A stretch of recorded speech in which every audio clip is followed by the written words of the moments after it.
I'm Brandie Hubele. I'm a director, and today we're going to talk about the year of the party. So we're going to talk about why parties are the foundation of your business and tips for throwing a memorable party that will help you make the most out of each and every one in order to make your foundation strong. So first, let me share with you why parties should be the focus of your business. Last year, parties made up 70% of the sales in the direct sales division of our company. The rest came from book fairs, cards for a cause, literacy for a lifetime, and reach for the stars. Parties are a much more powerful force in the company's goal of 200 million in sales too. When breaking down this goal, the publishing division will bring in an estimated 15 million. UBAM will bring in an estimated 185 million. And of that 185 million, parties alone would bring in an estimated $129,500,000. Last year, we closed out 184,630 parties in Order Pro. That's an average of 505 parties per day. There were 26,827 consultants who submitted those parties, which makes an average of 6.8 parties per consultant for the year. That's approximately one party every other month for each of those consultants. So this is nuts because, again, parties make up nearly 70% of the sales in the direct selling division of our company, which is why parties are definitely worth focusing on. Think about this for a second. What if we just averaged one party every month instead of every other month? So essentially, we double the number of parties. That would mean 369,260 parties would be closed out in 1 year, and that's about 1,010 parties per day. Doubling the average amount of parties submitted in Order Pro and upping the average to just one party a month would mean about 150 million in party sales alone for the year, which is slightly more than our entire company sales in the last fiscal year. That's huge. And that is why parties are the foundation of your business. You've got to help your team too. You have to help them build and maintain a strong party foundation. This picture says it all. Your business will thrive with a rock solid party foundation. If we simply increase the number of parties we're doing, we're opening our businesses up to more networks of people. It increases awareness about our amazing books and our incredible opportunity. Increasing your network reach also opens the door to more cards for a cause, book fair, and book drive opportunities. If you're not talking about those special programs in your parties, you need to be. Your customers do not know what all you can offer them unless you tell them. So with that said, how can we grow our personal businesses through parties? Besides the obvious, do more parties and supporting our recruits to be able to have the momentum to do the same, we have to have customers who want to party with us. So here's my theory. I've always told my team, do not treat your online parties any differently than you would a party that you'd throw for someone in your own home. Think about it. If I was hosting an ugly Christmas sweater party at my house and you told me that you like my sweater, and all I did was look at you and give you a giant thumbs up, and anytime you said anything to me the whole entire night, I just didn't say anything. You'd be totally put off by that, right? You wouldn't have a good time, and you most likely wouldn't even stay the whole time, would you? So even though I've been telling my team for 3 years to treat their UBAM parties the same as any other party that they would throw, I didn't really have any facts to back up my claim that there wasn't a difference. And I just figured fun is fun, so why would you want to treat them any differently anyway?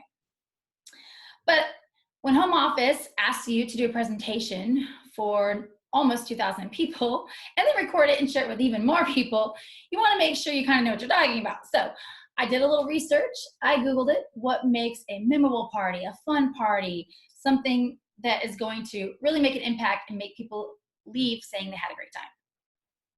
And I read article after article, and through doing that, several elements quickly became common themes across those articles.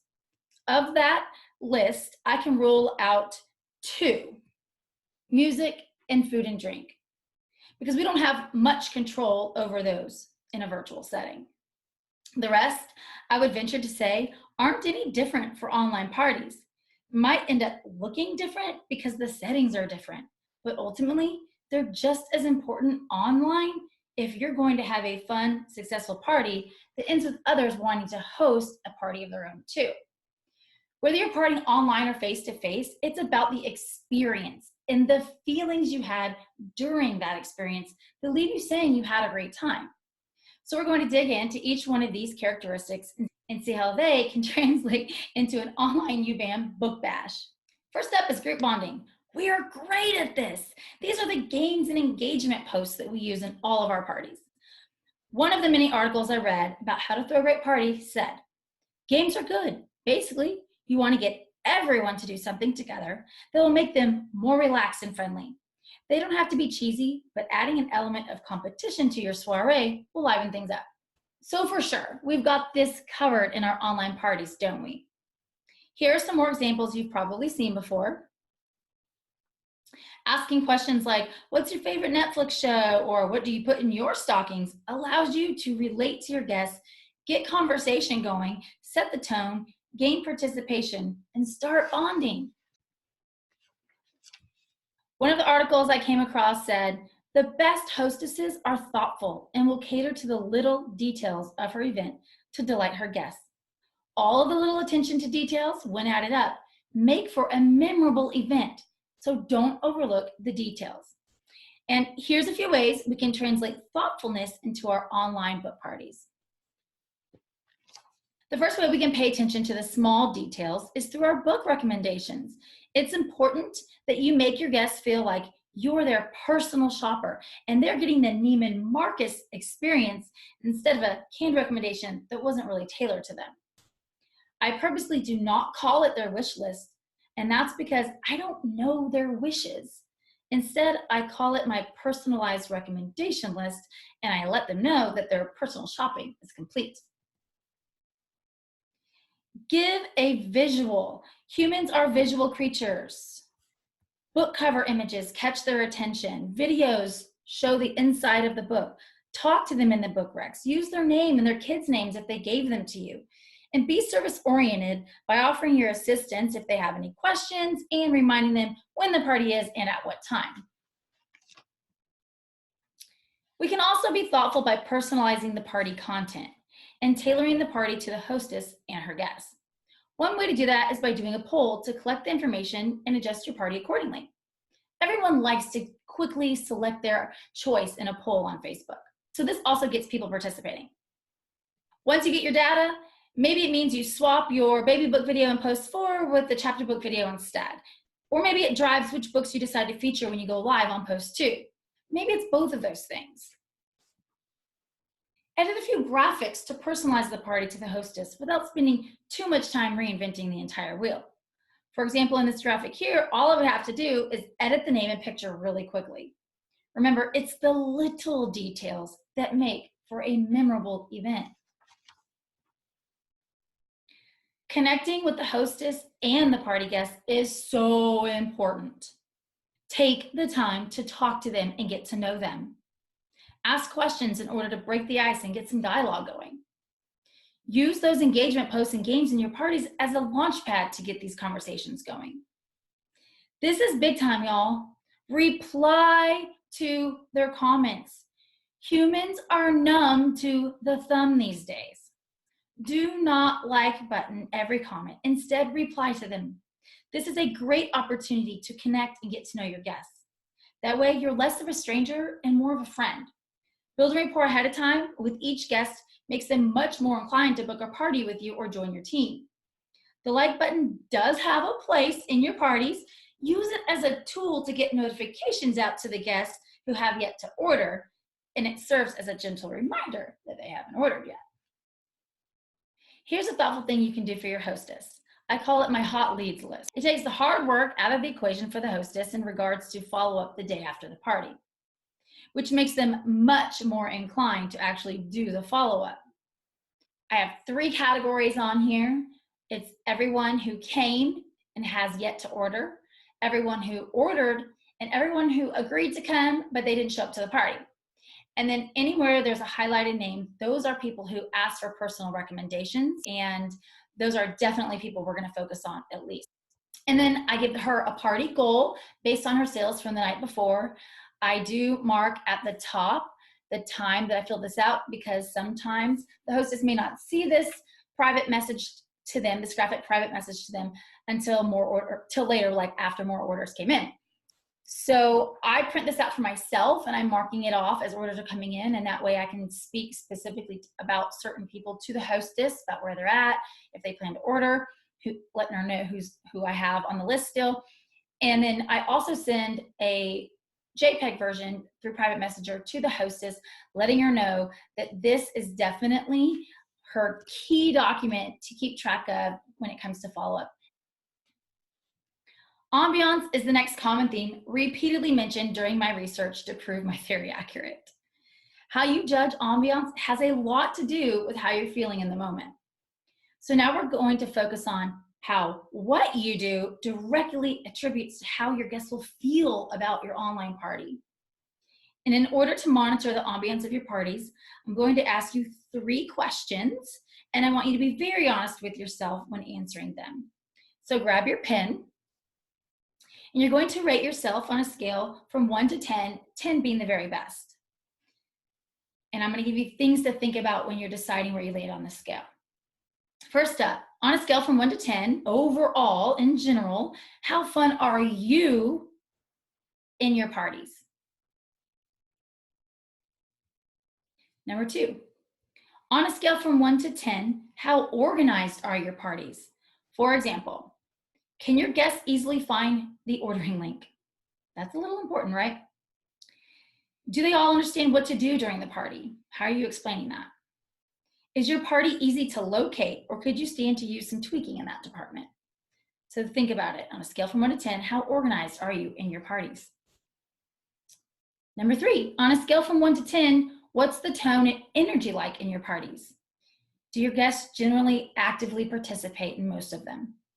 Do you get great feedback on your party survey? Are your guests getting excited about the titles you're sharing? Are people generally happy and wanting to book a party with you afterward? What is the tone and energy like in your parties? These are all great things that I strongly encourage you to reflect on. What's the ambiance in the parties that you throw, and what can you tweak to make them even better? Your first impression plays a role in the ambiance of your party too. Yes, even in an online party, your guests will remember the first 5 minutes, just like any other first impression. If someone shows up frazzled because they had a hard time finding the party, or because they can't follow the post or don't know what to do, the first impression started off rocky.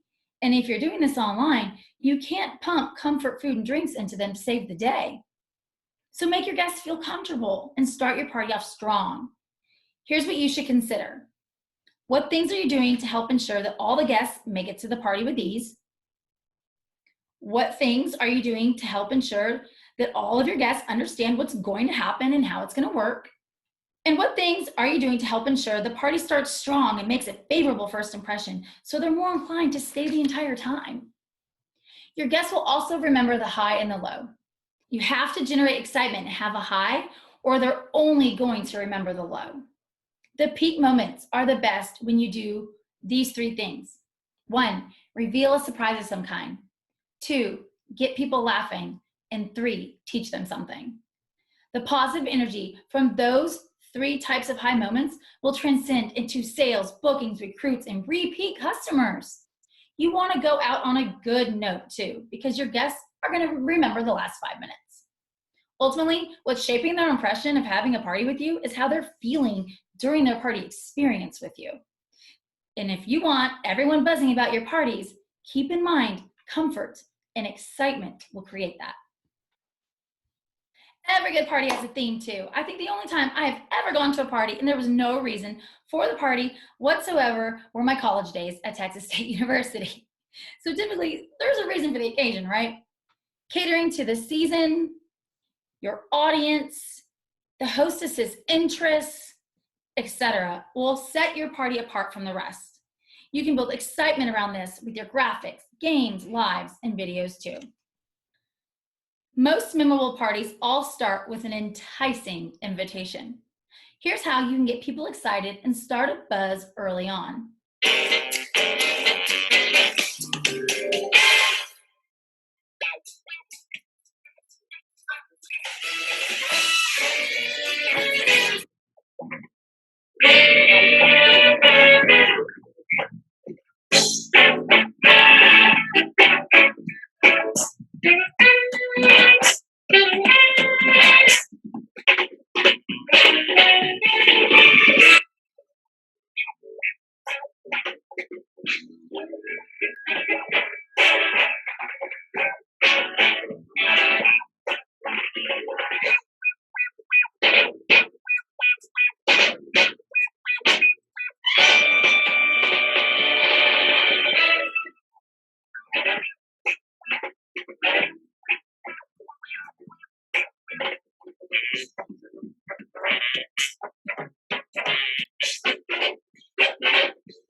Now that's an iMovie trailer, and after you make it one time, you can easily edit it for future parties.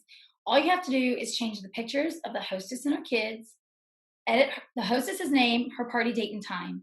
Click save, upload to YouTube, and boom, you've got a quick way to personalize an enticing invitation to your next hostess. The last thing that was repeatedly mentioned in regards to what makes a great party was the element of surprise.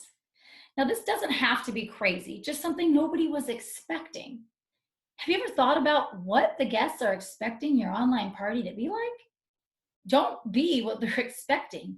Be more, much, much more. Parties are your catalyst to business growth in all areas. If you want your business to grow and make money, consult as many parties as you can, but don't be boring about it. Just like you wouldn't want your real life parties to be boring. Come up with new and clever ways to make it work so that you don't get bored and neither do your party guests. Besides, if you're boring, you won't find very many people who want to party with you anyway. Now, what do you think would happen if I showed up to my son's 4-year-old birthday party ready to rock out the same games and unicorn decorations that we used at my daughter's 7th birthday party 6 months earlier? Okay, I know this is an extreme example, but you get where I'm going with this. You have to tailor to your hostess and her guests. One party will never fit all. Can you imagine how bored and disengaged my son and his friends would have been if I had really made him have a unicorn birthday party and this wasn't just a staged picture for my convention presentation? If you're bored, they're bored. I taught for 12 years and I adopted this personal philosophy for my teaching very early on. I knew that if I wasn't enjoying what I was teaching, my students definitely weren't either. And how was I being effective if they weren't enjoying the learning process? So I did whatever I had to do to make each day as fun and exciting as I could. I really latched on to this philosophy because I have found myself living this out in everything that I do, especially when it comes to my book business. I know your online party guests can't see you, but your energy and enthusiasm reflect into your attitude, and that absolutely transpires and leaves an impression from the very first post they see in your party. Trust me. Enthusiasm is contagious, and so is the lack of it. The Never Get Bored book was paired with my presentation, so I started flipping through it the other day with a party lens, and I came up with 10 new ideas to use in my parties, and I was just casually flipping through it. So here's a few of those ideas that I came up with. Right off the bat on page 2, I came up with this, and the part I like about it the most is that I can customize it for each hostess. On page 34, I came up with this one. I have them post their googly eye pics of their kids below for prize entries. And I also like this one because I'm able to relate to my customers, feature the book in the graphic, and encourage participation. So this last one I'm going to share with you really quickly wasn't exactly in the book, but on page 34, it shares how to make a cliffhanger photo, and that inspired me to do mugshots instead. Can you imagine the number of creative and different ideas you could come up with too if you were actively open and receptive to it? So let yourself be inspired by the world around you to ignite your creativity in your parties. Parties are the foundation of your business, so don't let yourself get bored with them. Get creative and treat them like you would a party that you'd throw in your own home. Keep it exciting and allow yourself to be flexible to try new things. It's okay to do that. This is your bookshop. You can do that. With that said, always be sure you're using your time wisely and you're doing your income producing activities first and foremost. Please do not leave here today thinking that Brandie Hubele told you to create a brand new template for every single hostess. That is not what I'm saying. But what I am saying is use your creativity in a non-time consuming way to engage your guests and make their experience personable, fun, and different from what they expected. In doing so, you will enhance your party game and the foundation of your business will be much stronger for it. Thank you.